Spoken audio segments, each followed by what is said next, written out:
পর্দার আড়ালের আম্মা জানেরা, বোনেরা, আপনাদের কপাল কত ভালো।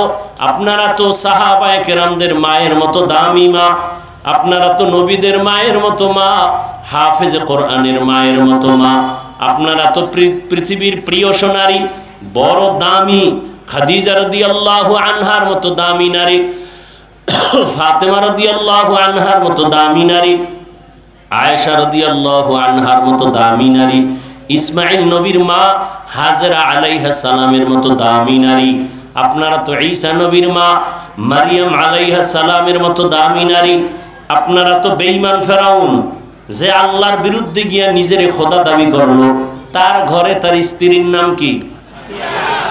বেঈমানের ঘরে এত বড় বেঈমান, ওর ঘরের স্ত্রী আসিয়া আল্লাহর এত পেয়ারা হয়ে গেলেন, মরার আগে জান্নাতের ছবি দেখে মরলেন। নবী বলেন, জান্নাতে আমি মুহাম্মদের সাথে আসিয়ার নতুন ভাবে বিবাহ হবে। আম্মা জানেরা, আপনারা কেন পারেন না?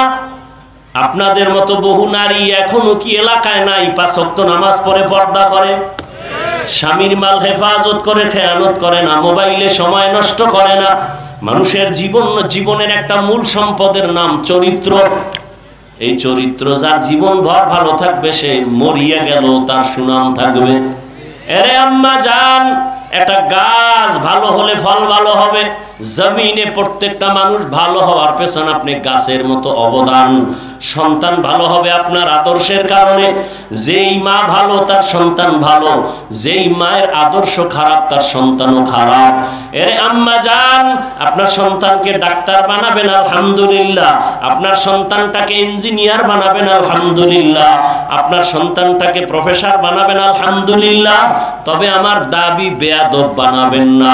আপনার সন্তানের ব্যবহারে কোনোদিন কোনো মুরব্বী যেন কষ্ট না পায়, আপনার সন্তানের আচরণে কোনোদিন যেন আলেমরা কষ্ট না পায়, আপনার সন্তানের আচরণে কোনোদিন যেন শিক্ষকরা কষ্ট না পায়, কোনোদিন যেন মা বাবা কষ্ট না পায়, বন্ধু বান্ধবেরা কষ্ট না পায়। আম্মা জান, আপনার দ্বারা সম্ভব একটা লাইন সারা স্বামীটাকেও লাইনে নেওয়া। আপনার স্বামীর ঘরে আইসা হাসি মুখে স্বামীকে যদি মহব্বতের নজরে একদিন বলতেন, 2 দিন বলতেন, 3 দিন বলতেন, এই স্বামী আমার আব্বা আম্মার আদর চাইরা তোমার ঘরে আসছি, আমার জীবন মরণ এখানেই, না খাইয়া থাকলেও আসি, খাইয়া থাকলেও আসি, তবে তোমার কাছে আমার দাবি, জীবনে কোনোদিন অবৈধ হারাম টাকা ঘরে আনবা না। হারাম টাকা দিয়া আমার রক্ত যেন নাপাক না হয়, আমার সন্তানের রক্ত পবিত্র, হারাম টাকা খাওয়ায়া নাপাক করা যাবে না। আপনি যদি স্বামীটারে বুঝাইতেন, কোন স্বামী মরিয়া গেল হারাম টাকা ঘরে আনতো না। সন্তানটারে যদি বুঝাইতেন, বাবা আমি তোর মা, আমার দোয়া ছাড়া গাইতে পারবি না, আমি জীবনে তোরে নিয়ে কষ্ট করেছি, তোর কাছে আমার একটা দাবি, জীবনে কোনোদিন মিথ্যা কথা বলবি না, কোনোদিন কারোর সাথে বেয়াদবি করবি না। সন্তান আমগো হুজুর গো 13 বছরের রস কানে দিত না, মায়ের ওই 2 কথা খেয়াল রাখতো। আম্মায় কইছে মিথ্যা কথা বলা যাবে না, আম্মায় কইছে কারোর সাথে বেয়াদবি করা যাবে না, ওই সন্তান ধীরে ধীরে আদো বলা হয়ে যেত। আর আদো বলা হইলে দোয়া হাত উঠায় করা লাগে না, সবাই ওকে অন্তর দিয়া দোয়া করত। ছেলেটা স্কুলে পড়লে কি হবে, খুব নম্র ভদ্র, এটাই দোয়া। ওয়ামা খালাকতুল জিন্না ওয়াল ইনসা ইল্লা লিয়াবুদুন।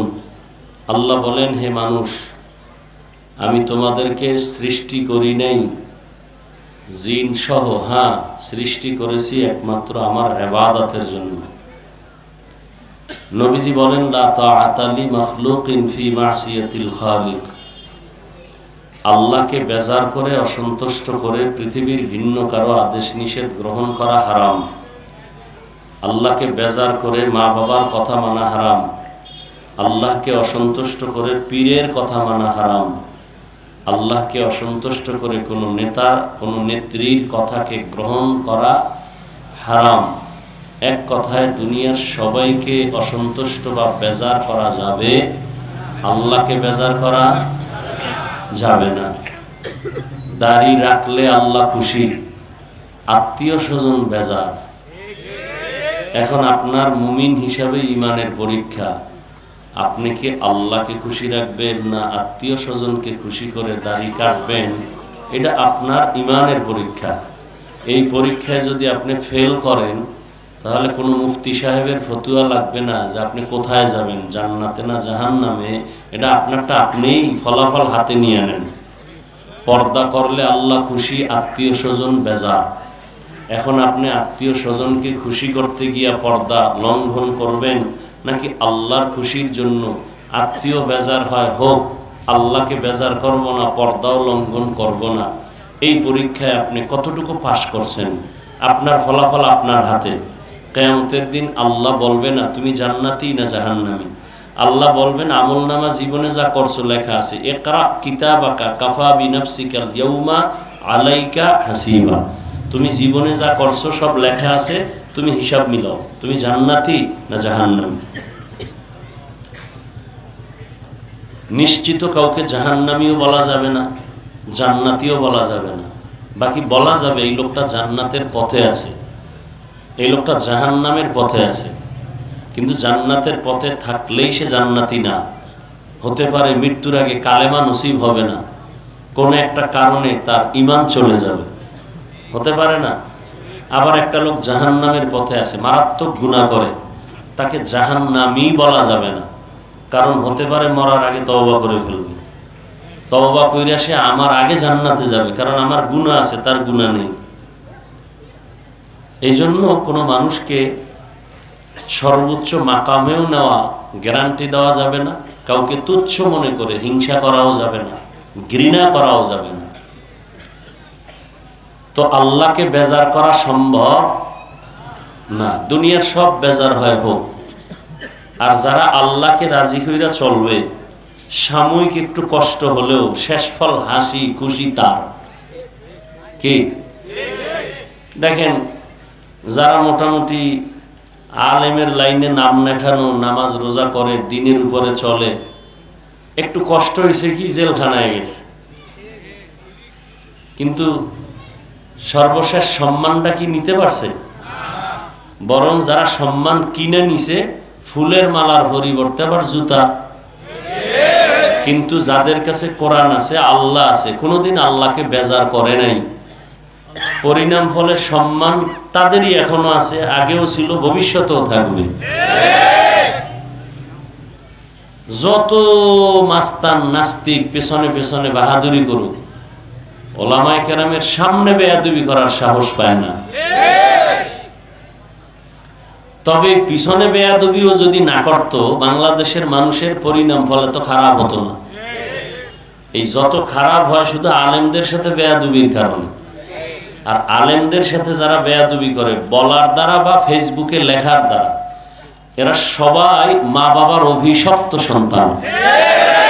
একটা সন্তানও মা বাবার আদরের না, ওদের উপরে মা বাবার বরদোয়া আছে। আর রসুলের হাদিস, আল্লাহ যদি কারো উপরে বেজার থাকেন, তার প্রথম পরিচয় সে আলেমের বিরোধিতা করবে। তাহলে আলেমের বিরোধিতা করা এটাই প্রথম প্রমাণ আল্লাহ তার উপরে কি নারাজ, বেজার। এখন আল্লাহ আপনার উপরে খুশি না বেজার, ফলাফলটা নিজেই বের করেন, কোনো হুজুরের ফতোয়া নেওয়ার দরকার নেই। আল্লাহ বুঝার তৌফিক দান করেন। আচ্ছা, এবার আমরা আল্লাহকে খুশি করবো, এটা মুমিনের ইমানের দাবি। এখন আপনারা কেন খুশি করতে পারেন না, সমস্যাটা কি? এটা একটা পর্যালোচনা করি। মন মানসিকতা খুবই খারাপ লাগতেছিল, বসছি দুই চারটা কথা বলে চলে যাব, কারণ আমি মানুষের বরদোয়াকে খুব ভয় পাই। সারা দুনিয়ার মানুষ যদি আমার বিরুদ্ধে বই ছাপায়, আমার টেনশন নাই। আমি যতদিন হকের উপরে থাকবো, ইখলাস নিয়ে থাকবো, আল্লাহকে রাজি করে চলবো, ততদিন পর্যন্ত আমার কোনো টেনশনই নেই। বরং যে আমার বিরোধিতা করবে, ওর পেছনে আল্লাহ ভিন্ন লোক লাগায় ওকে ধ্বংস করে দিবে। মনটা খুবই খারাপ, কারণ আমি মানুষের ওয়াদা নষ্ট করতে চাই না। যত কষ্ট হোক প্রোগ্রামে হাজিরা দেওয়ার চেষ্টা করি। কিছু মানুষের ভুল মেসেজের কারণে ঝামেলা হয়ে যায়। আমি সেই মাহফিলটা কেমনে তরমুজ গিয়া, ওই মানুষগুলো তো আমাকে গালাগালি করবে। কালকে আবার ফজর করে বয়ান রাজশাহী, আল্লাহ, তো যে কথা বলতেছি, আল্লাহকে খুশি করতে চাই না, সবাই চায় কিন্তু করে না। এখানে প্রত্যেকটা মানুষকে যদি বলি, ভাই আপনি কি আল্লাহকে খুশি করবেন না আপনি আত্মীয় স্বজন করবেন, বলে না জীবন গেল না আল্লাহকেই করব।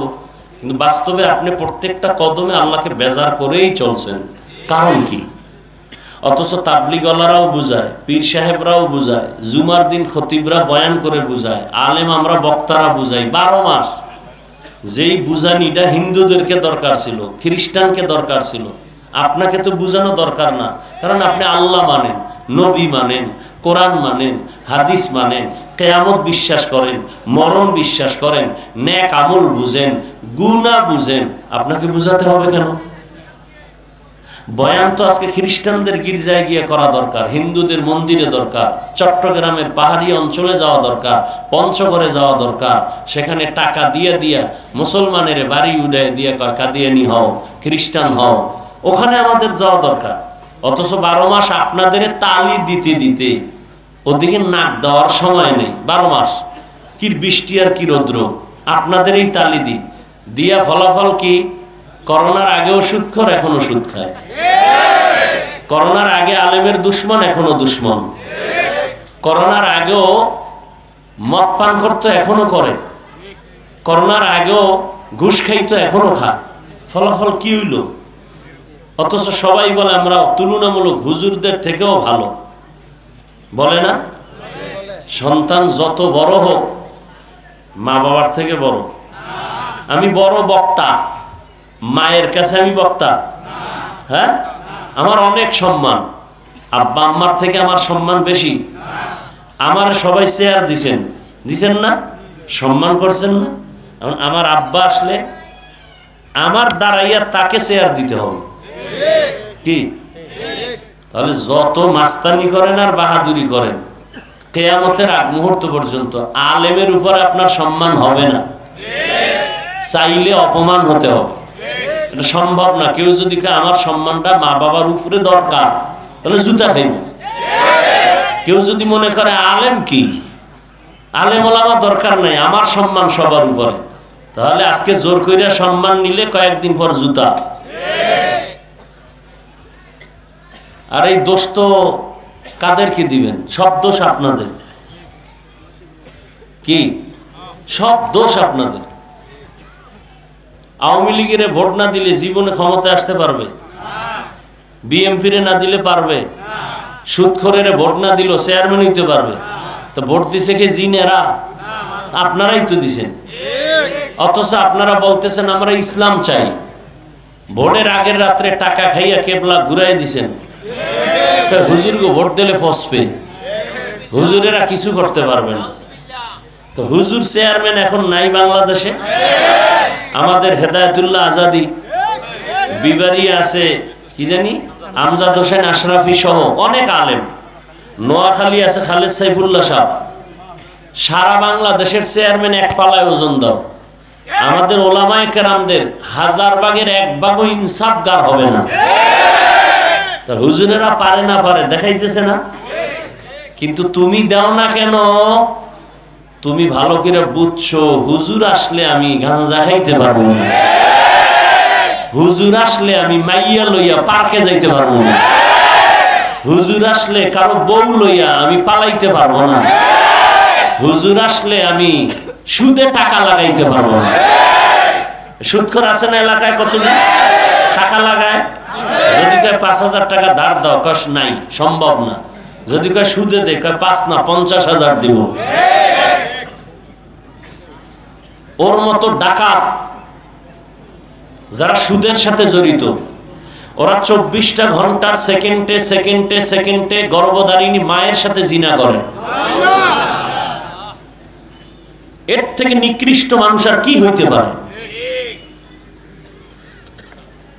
জীবনে যতবার হজ করবে একটা লাভবাহিক কবুল হবে না সুদখোরের। মাদ্রাসা বানাবে সওয়াব পাবে না, মসজিদ বানাবে সওয়াব পাবে না, যতটা মোনাজাত দিবে একটা মোনাজাতও সুদখোরের কবুল হবে না। আল্লাহ কোরআন এবং হাদিস মিলাইয়া 2 দল মানুষের সাথে আল্লাহ কঠিন হুঙ্কার দিছে যে আমি যুদ্ধ করব, আমি আল্লাহ নিজে। এর মধ্যে এক দল সুদখোর। সূরা বাকারায় আল্লাহ বলেছেন সুদখোরদের সাথে আমি আল্লাহ নিজে যুদ্ধ করব। আল্লাহ যুদ্ধ করবেন, কথাটা কি খুশির কথা?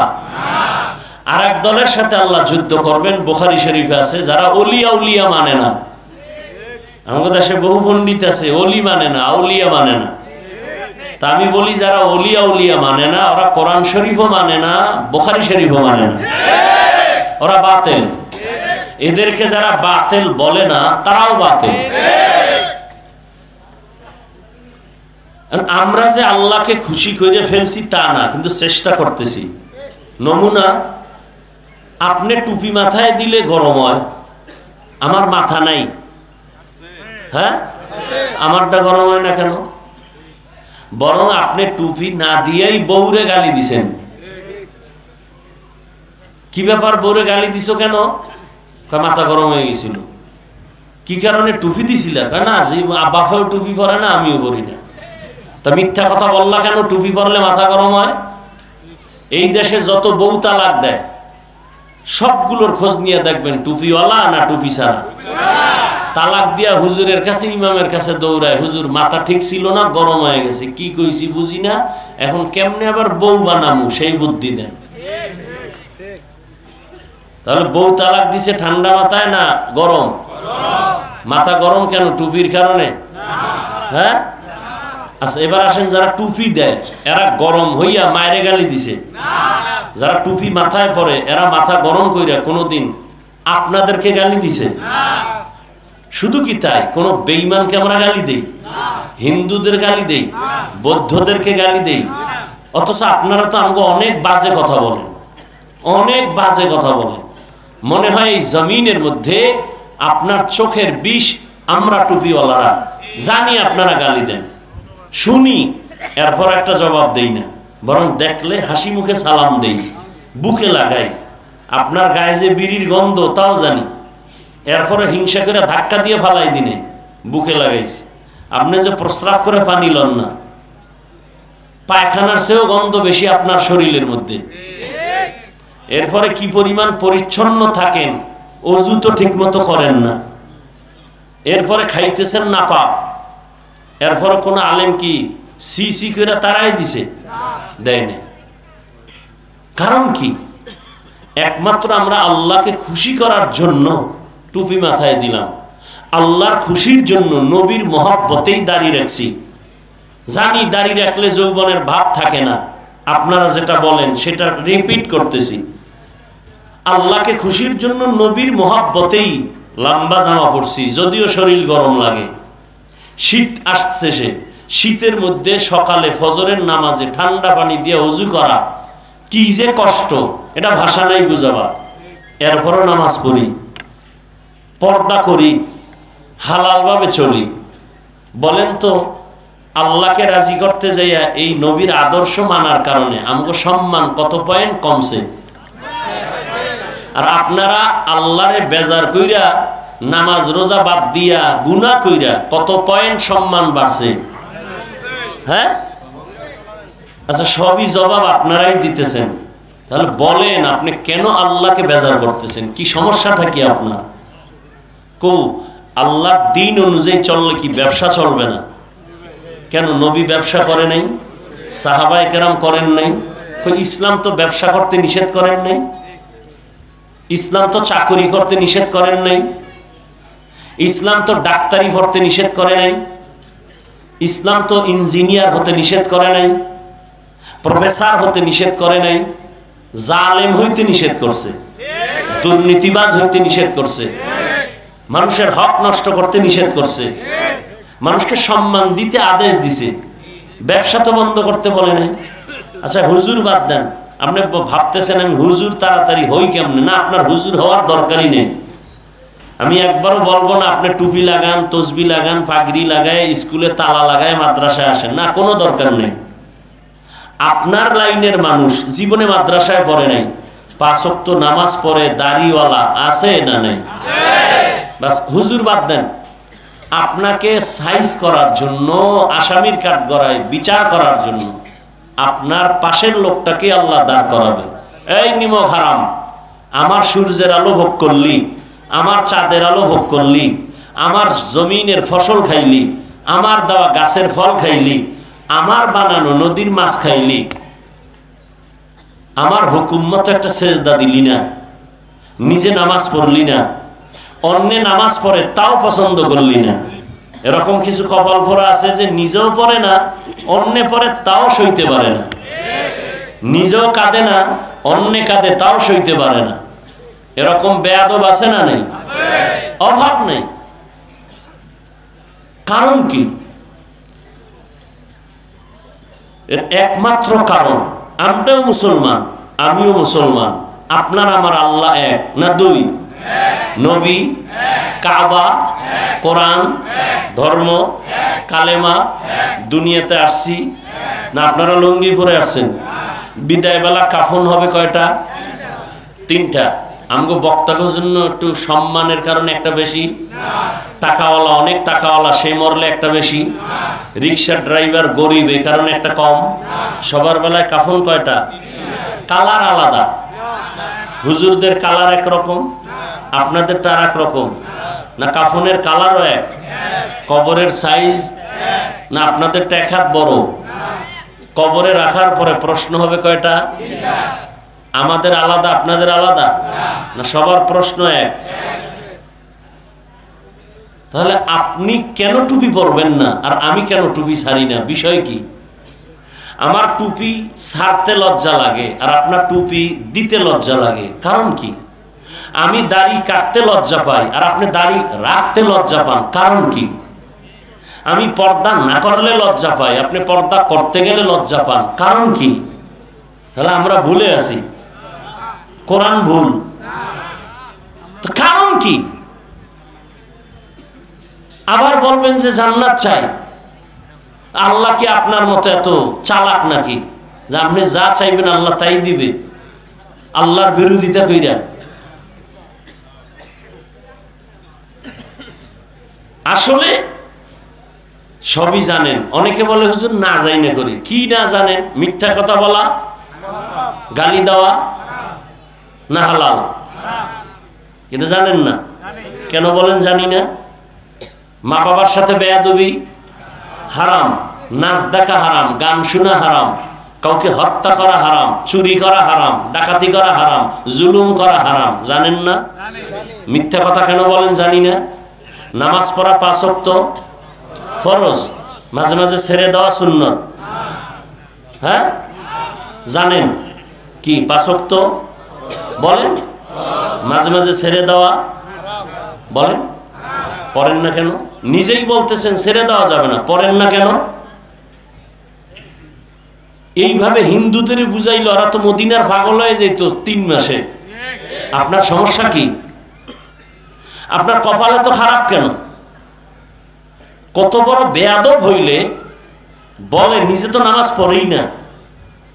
কত বড় নিকৃষ্ট বেয়াদব হইলে বলে দাড়ির মধ্যে কি ইসলাম, টুপির মধ্যে কি ইসলাম, পোশাকের মধ্যে কি ইসলাম, পর্দা করলে কি ইসলাম? যেটা বলি এটারই অ্যাবাউট করে।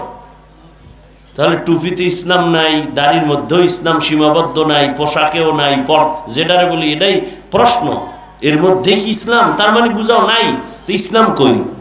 তোমার চাপার মধ্যে, চাপাবাজির মধ্যে ইসলাম। মৃত্যু থেকে, দুনিয়াতে আসা থেকে মৃত্যু পর্যন্ত যা করবা সব ইসলাম, যদি আল্লাহর হুকুম রসুলের তরিকায় করো। রসুলের তরিকায় রাজনীতি করো, ইসলাম নাই। রাজনীতি, রাজনীতি মানে দুর্নীতি না, রাজনীতি মানে পেটের ধান্দা না, রাজনীতি মানে কারো উপরে জুলুম করা না। রসুল রাষ্ট্র চালান নাই, আবু বকর সিদ্দিক চালান নাই, ওমরে ফারুক চালান নাই, উসমান রাদিয়াল্লাহু আনহু দেশ চালান নাই। কেন বলেন কোরআনে বা ইসলামে রাজনীতি নাই? একথা কেন বলেন? এরকম চালাক আছে না নাই? এরা কি বুঝাতে চায়? অর্থাৎ ইসলাম আর কোরআনটা সর্বদিক থেকে কমপ্লিট, একদিক থেকে দুর্বল। রাষ্ট্রের ব্যাপারে কোরআন শরীফ দুর্বল, এই ধারণা থাকলে ইমান থাকে। অথচ তো দেখবেন চায়ের দোকানে চাপাবাজি করে, ইসলামে রাজনীতি নেই। হ্যাঁ, তোমার মতো ধান্দাবাজি পেট নীতি ইসলামে নেই। কিন্তু ইসলামে তো পবিত্র রাজনীতি। আমি তো সেদিনও ঢাকায় বলেছি, পৃথিবীর শ্রেষ্ঠ রাজনীতির কিতাবের নাম কোরআন, পৃথিবীর শ্রেষ্ঠ রাজনীতির শিক্ষক আমার রাসূল, পৃথিবীর শ্রেষ্ঠ রাজনীতির পার্লামেন্ট মসজিদে নববী। ইমাম রাখবে, কারে রাখবে? কয় যে ইমাম নিরপেক্ষ। বলে না? বলে না? আজকে থেকে তোমরাও স্লোগান দাও যুবক, মসজিদের ইমাম যদি নিরপেক্ষ হয়, কমিটির প্রত্যেকটা দায়িত্বশীলকে নিরপেক্ষ থাকতে হবে। আর কমিটি যদি পচা রাজনীতি করে, ইমাম সাহেব কোরআন নিয়ে আল্লাহর দ্বীনের রাজনীতি করবে মাইক লাগায়। ঝামেলাগুলো কেন? মুরগি খাবো, খাওয়া হালাল না? হালাল। এখন একসাথে তো খাওয়া যাবে না, 4-5টা, তো এটা আমানত রাখতে হবে না? রাইখে দিলাম, আস্তে আস্তে 2-1টা খাবো, এই তো। কিন্তু কার কাছে আমানত রাখবেন এই নিয়ে লাগছে ভেজাল। একজনে ভেজাল কমানোর জন্য শিয়ালের কাছে গেছে যে ভাই মুরগিটা তোমার কাছে 3 দিন আমানত পরে নিব। শিয়াল পণ্ডিতকে দোয়াও চাই, মাফও চাই, মরা জিন্দা কেন, মরাও ভাইবা না। তাহলে শিয়ালের কাছে মুরগি আমানত রাখলে যা হওয়ার, ধর্মের চাবি সুদখোর আর বেনামাজির কাছে রাখলে তাই হবে। যুবকেরা তুমি নাকে তেল লাগায় ঘুমাও, দেশ স্বাধীন হয়েছে না? আর মহিলারা সাংবাদিক সম্মেলন করে ঢাকায় যে আমরা দেহ ব্যবসা করে খাইতাম, আমগো অধিকার আবার ফেরত চাই। আর তুমি নাকে তেল লাগায় ঘুমাও, দেশ স্বাধীন। ওদিকে তাবলিগলারা মারামারি করবে, দেশ স্বাধীন। ওদিকে সমকামিতার স্লোগান চলতেছে দেশে, দেশ স্বাধীন। নাস্তিকদের আস্ফালন বেড়ে যাচ্ছে, তুমি ভাবতেছো দেশ স্বাধীন। মুসলমান হিসাবে মনে রাখো, মুসলমান একবার মরে না, বারবার মরে। অতএব কাফনের কাপড় রেডি রাখো, মরণের পালা শেষ হয় নাই। ডাক আসবে, আবার যাবা। জীবন একবার না, বারবার দিব। তবে কোনো নেতার জন্য না, কোনো দলের জন্য না, কাউকে ক্ষমতার চেয়ারে দখল করার জন্য না, ইসলামের জন্য, আল্লাহর জন্য, দ্বীনের জন্য। হ্যাঁ, নাকে তেল লাগায় ঘুমাবা তুমি সেই দিন। এদেশে কোরআনের বয়ান চলবে, কোনো বেনামাজির থেকে অনুমতি লাগবে না যেদিন। তুমি নাকে তেল দিয়ে ঘুমাবা সেদিন এদেশের প্রত্যেকটা মসজিদ আর মাদ্রাসার কমিটিতে বেনামাজি সুদখোর থাকবে না যেদিন। কোরআনের মাহফিল সভাপতি কেন একজন সুদখোর?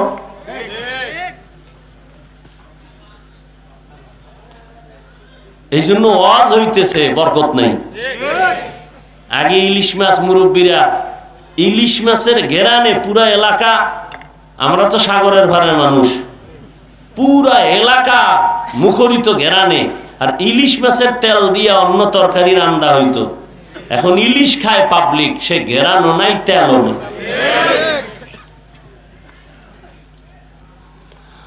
আল্লাহ ওয়া মা খালাকতুল জিন্না ওয়াল ইনসা ইল্লা লিয়াবুদুন। সবকিছু নগদ দেখাই দিলাম, এরপর হেদায়েতের মালিককে। আল্লাহ। কপাল যদি খারাপ হয়, আমি হাফিজুর রহমান কেন, মক্কা মদিনার ইমাম কেন, রহমতের নবী যার চেহারা একবার দেখলে জাহান্নামের আগুন হারাম। রহমতের নবীর চেহারা এত সুন্দর, একবার নজর করলে পেটের ক্ষুধা থাকে না। সেই নবীকে একদিন আর দুদিন না, 13 বছর পর্যন্ত সামনে বসে দেখলো, বয়ান শুনলো, কিন্তু কালেমা পড়লো না। এর নাম কপাল। এর নাম কি? অন্যদিকে 27 বছরের যুবক হাতে একটা তরবারি নিয়ে যায়, নবীকে জবাই করবে। নবীজির চেহারার দিকে তাকাইয়া তরবারি ফালায় কয়, আমার কল্লা কেটে দেন, তার আগে কালেমার রশি আমার গলায় লাগায় দেন। কয় বছর বয়ান শুনছে? হ্যাঁ, 13 বছর বয়ান শুনলো, নবী দেখলো কালেমা কপালে নাই। আর 27 বছরের যুবক নবীরে জবাই করতে আইসা কালেমা পড়ে তরবারি নিয়ে দাঁড়ায় গেছে বাইতুল্লাহর পাশে, হাতিমে কাবায়। চিৎকার দিয়া বলে, এই বেঈমান মুশরিক কাফেরের দল, মুহাম্মদের বিরুদ্ধে একটা কথা যদি বলো, মুহাম্মদের লাগবে না, আয় আমার তরবারি যথেষ্ট। এই কপালওয়ালা কে? কে? আল্লাহ বলেন আমি মানুষ বানানোর একমাত্র কাজ দুনিয়াতে তোমার ইবাদত, আর কোনো কাজ তোমার নাই। তার মানে সারা রাত তাসবিহ লয়ে যায় নামাজে সেজদা করো, কয় না। সারাদিন রোজা রাখো, কয় না। জিকির করো, কয় না। ইবাদত মানে একটা চাদরের নাম। এই চাদরের ভেতরে আমরা সবাই আছি। ঠিক ইবাদতের চাদরে পুরো দুনিয়া আটকানো, আবৃত।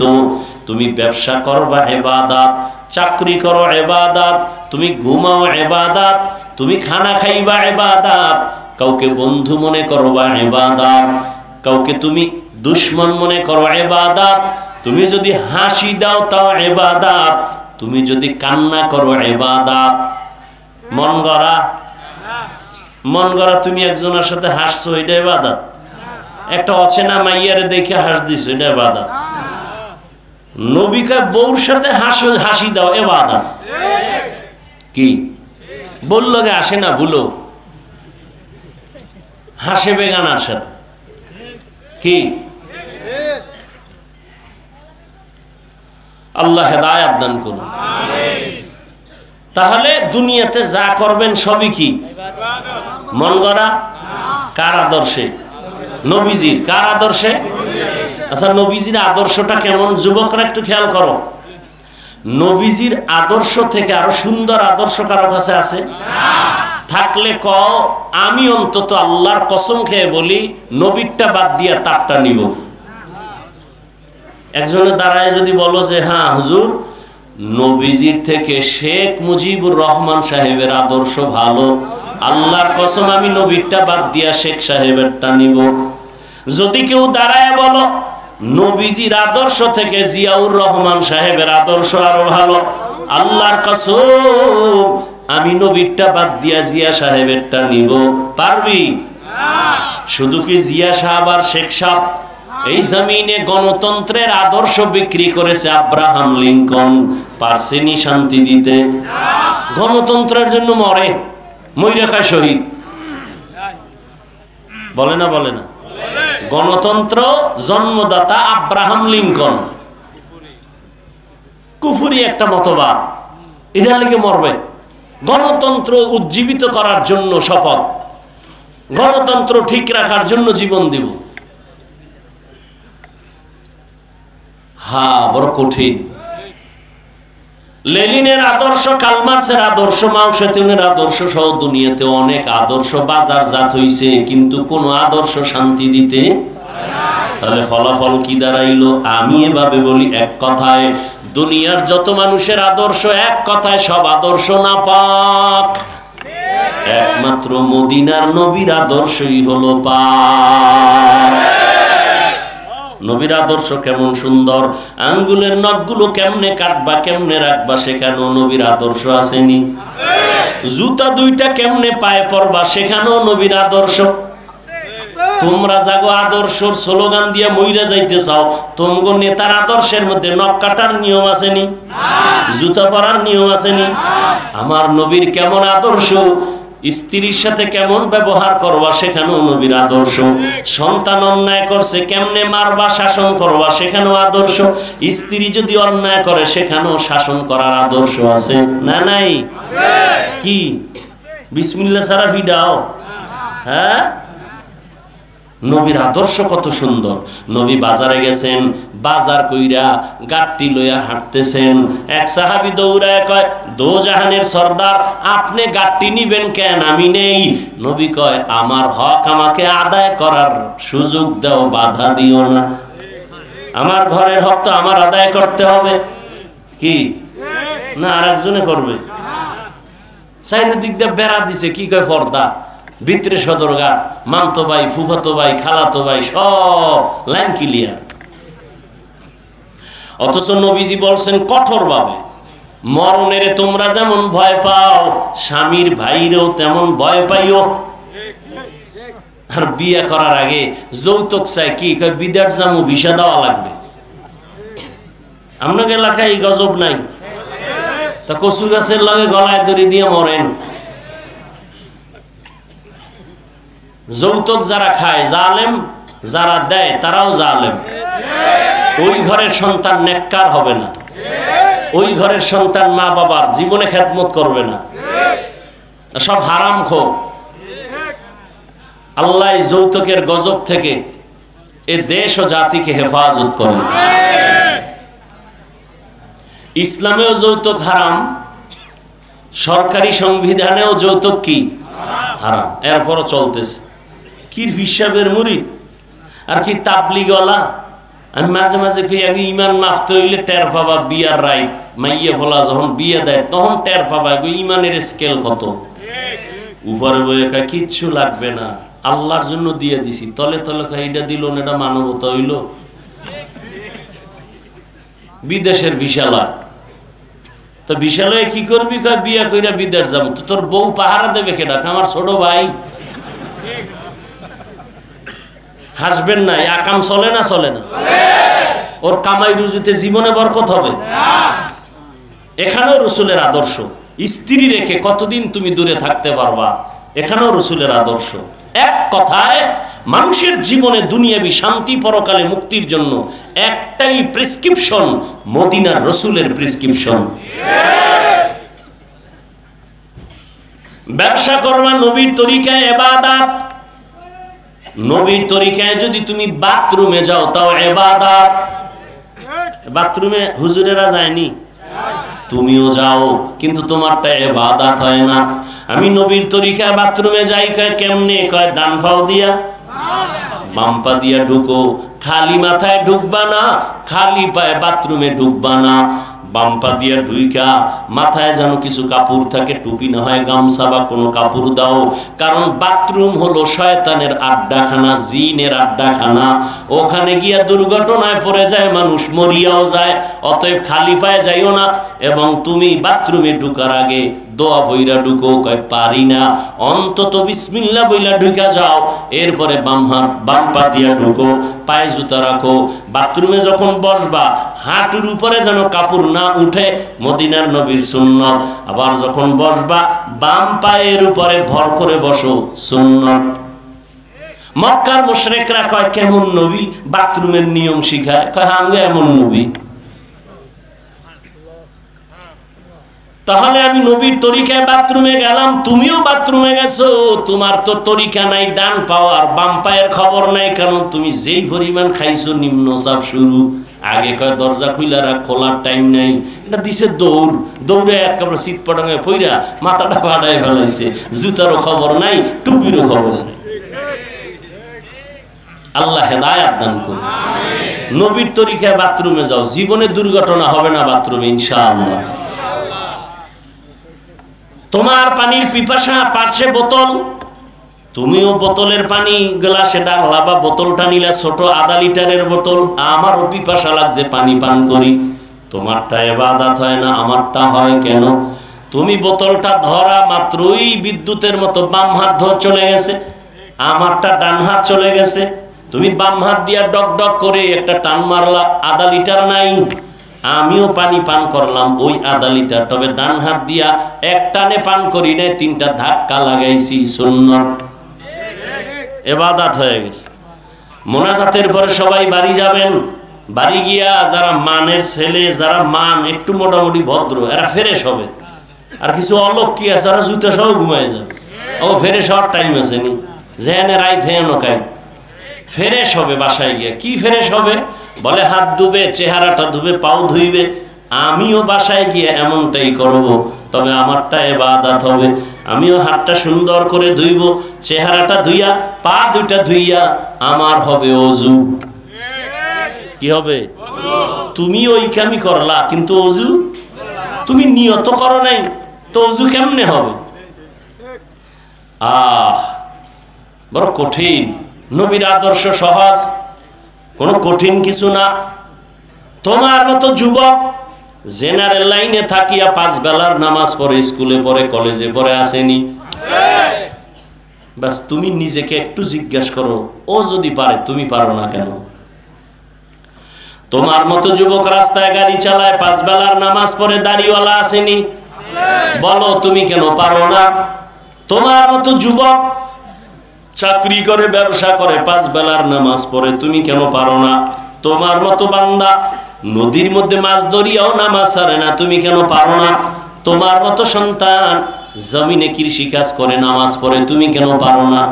ও বৃদ্ধ বাবাজি, আপনার মতো বুড়ারা হাতের মধ্যে লাঠি নিয়ে আল্লাহর ঘর মসজিদে গিয়া 5 বেলার নামাজ পড়ে, আপনি কেন পারেন না? কপাল বড় খারাপ, গুনার কারণে আল্লাহ বুঝি বেজার হয়ে গেছে। পর্দার আড়ালের আম্মা জানেরা, বোনেরা, আপনাদের কপাল কত ভালো।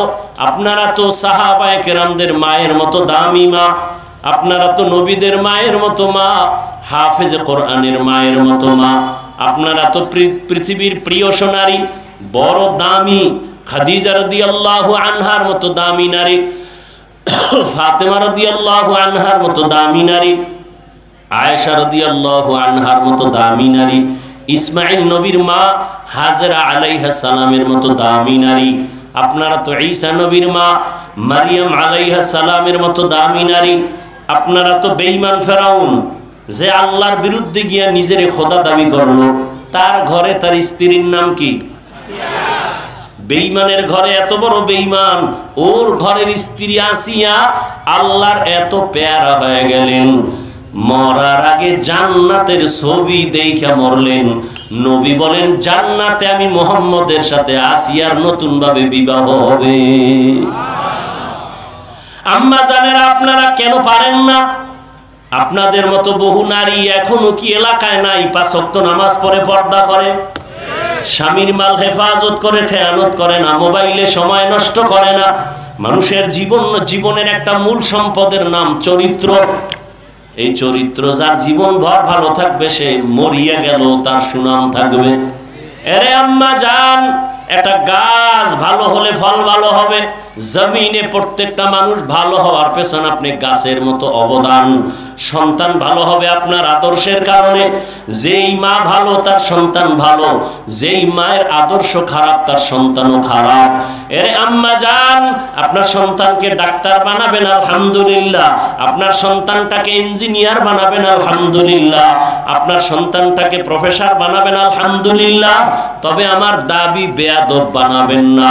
আপনার সন্তানের ব্যবহারে কোনোদিন কোনো মুরব্বী যেন কষ্ট না পায়, আপনার সন্তানের আচরণে কোনোদিন যেন আলেমরা কষ্ট না পায়, আপনার সন্তানের আচরণে কোনোদিন যেন শিক্ষকরা কষ্ট না পায়, কোনোদিন যেন মা বাবা কষ্ট না পায়, বন্ধু বান্ধবেরা কষ্ট না পায়।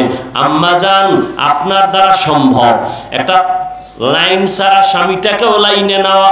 আপনার স্বামীর ঘরে আইসা হাসি মুখে স্বামীকে যদি মহব্বতের নজরে 1 দিন বলতেন, 2 দিন বলতেন, 3 দিন বলতেন, এই স্বামী আমার আব্বা আম্মার আদর চাইরা তোমার ঘরে আসছি, আমার জীবন মরণ এখানেই, না খাইয়া থাকলেও আসি, খাইয়া থাকলেও আসি, তবে তোমার কাছে আমার দাবি, জীবনে কোনোদিন অবৈধ হারাম টাকা ঘরে আনবা না। হারাম টাকা দিয়া আমার রক্ত যেন নাপাক না হয়, আমার সন্তানের রক্ত পবিত্র, হারাম টাকা খাওয়ায়া নাপাক করা যাবে না। আপনি যদি স্বামীটারে বুঝাইতেন, কোন স্বামী মরিয়া গেল হারাম টাকা ঘরে আনতো না।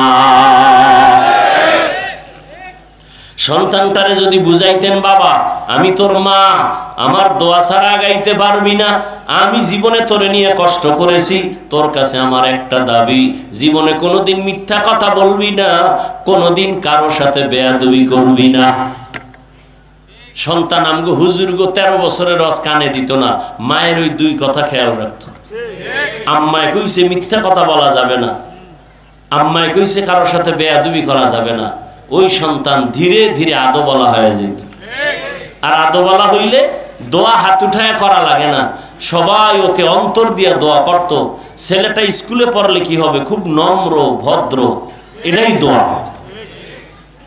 মা খালাকতুল জিন্না ওয়াল ইনসা ইল্লা লিয়াবুদুন, আল্লাহ বলেন ইবাদতের জন্য আমি দুনিয়ায় মানুষ পাঠাইছি। তার মানে তুমি রাজনীতিও যদি করো ইবাদত হিসাবে করো, নবী যেমনে করছেন ওইভাবে করো। তুমি যদি ব্যবসা করো নবীর তরিকায় করো, দোকানে সাইনবোর্ড লাগাও বিক্রি করা মাল ফেরত নেওয়া হয়, যদি লেখো হয় না তো তোমার ব্যবসা ইবাদত হবে না, বরং তুমি ধোঁকাবাজ। যদি ইবাদত হিসাবে ব্যবসা করতে চাও, কাস্টমারের কোনোদিন ধোঁকা দিবা না, মিথ্যা কথা বলবা না। যদি সত্য কথা বইলা কেউ যদি মাল ফেরত দেয়, শুকুর আদায় কইরা মালটা রাইখা টাকা দিয়া দাও, কেন টেন নাই, লগে লগে দিয়া দাও। নবী কয় কষ্ট পাইছো না, তুই এই মালটা যে রাখলি, টাকা দিলি, ওই মালটা দান করার সমান সওয়াব আল্লাহ দিয়ে দিবেন। আর একটা পুরস্কার কি জানো? নবী বলেন কিয়ামতের দিন আত-তাজিরু সুদুকুল আমিন মা'আন নাবিয়্যিন সিদ্দিকিন শুহাদা। কিয়ামতের দিন যদি সত্য কথা বইলা ব্যবসা করো, মানুষের সাথে খারাপ ব্যবহার না করো, আমি নবী ওয়াদা করলাম আমার সাথেই জান্নাতে থাকবি। ঢাকা থেকে আশুলিয়া বাজারে আপনি দোকানে কাপড় কিনছেন, ওখান থেকে কিনছেন ইসলামপুর থেকে একটা লঙ্গি 150 টাকা, আশুলিয়া আসতে খরচ 20, কত হইল? 100। কাস্টমার জিগায় ভাই লঙ্গিটা পছন্দ হইছে, তুমি কিনছো কত? আপনি যদি বলেন 170, টোটাল টাকা হারাম। আপনি কিনছেন কত? 150। 70 কেন? বলতে হবে আমার কিনা পড়েছে 150, 20 টাকা খরচ, 30 টাকা লাভ না হলে আমি কাপড় ছাড়তে পারি না, আমার অনেক খরচ। ওই কাস্টমার মৃত্যু পর্যন্ত আপনাকে ভুলবে না, 2 টাকা বেশি দিলেও আসবে যে লোকটা মিথ্যা কথা বলে না। সৎভাবে ব্যবসা করা যায় না, অন্তর খারাপ, লাভ কি?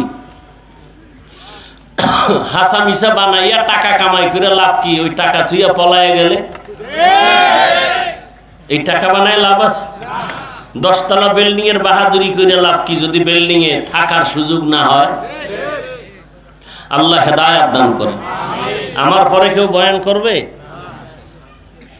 তো দোয়া করি সামনে মাহফিলটা যেন ধরতে পারি, একটু দোয়া করেন আল্লাহ পাক যেন, যেহেতু অনেক সময় হয়ে গেছে।